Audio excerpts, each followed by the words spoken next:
kulan dood cilmiyeed ah oo si heersare ah loo soo agaasimay ayaa lagu qabtay magaalada Hargeysa. kulankaasi oo lagaga hadlayay sidii loo dardargelin lahaa siyaasadda qaran ee carbinta shaqo. kulankani ayaa waxaa si wadajir ah uga soo qayb galay mas'uuliyiin sarsare oo ka socotay hay'adda Hafiyoko, agaasimaha guud ee wasaaradda shaqo-gelinta arrimaha bulshada iyo qoyska Somaliland, agaasimaha qorshaynta wasaaradda warfaafinta dhaqanka iyo wacyigelinta Jamhuuriyadda Somaliland. ugu horreyn waxaa halkaasi ka hadlay agaasimaha Hafiyoko Cabdilaahi Maxamuud, waxaana ka mid ahaa hadalladiisii. والصلاة والسلام على أشرف الأنبياء والمرسلين سيدنا ونبينا محمد.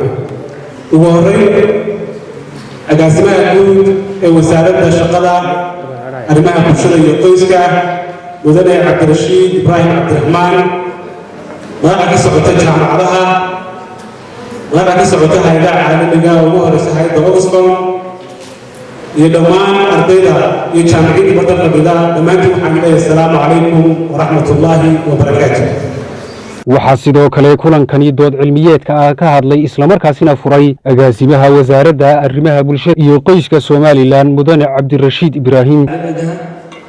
shirkadaha gaarka loo leeyahay dhammaan assalaamu calaykum warahmatullahi wabarakaatuh. madaxa Hafiyoko salaamka waxaad weydiinaysaa maxaa keenay doodaha noocan ah ee shaqo carbinta iyo shaqada laga hadlayo gaar ahaan waliba siyaasadda maxaa soo celceliyay kulamo runtii fara badan oo kuwa lamid ah hore u dhacay hadda dhici doono soo socda waxyaabaha soo celcelinaya waxaa ka mid ah waxa muhiim ah in doodaheeda badina had iyo jeer wax kasta oo bulshada dhibaato ku ah. waxaa ugu dambeyntii kulankani ka hadlay Cabdulqaadir Dayb Askar, agaasimaha waaxda qorshaynta wasaaradda warfaafinta dhaqanka iyo wacyigelinta oo kaalin muhiim ah ka qaatay qabanqaabinankani lagaga hadlayay dood cilmiyeedka siyaasadda qaran ee carbinta shaqo. waxaana ka mid ahaa hadalladiisii.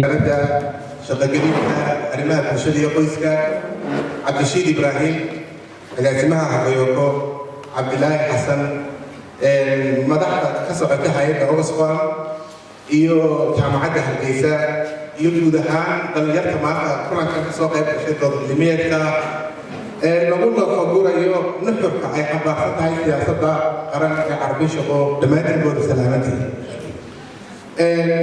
sidaad uga warhaysaanba hal abuurka ama curinta siyaasaduhu waa waajibaad saaran hay'adaha dowladda.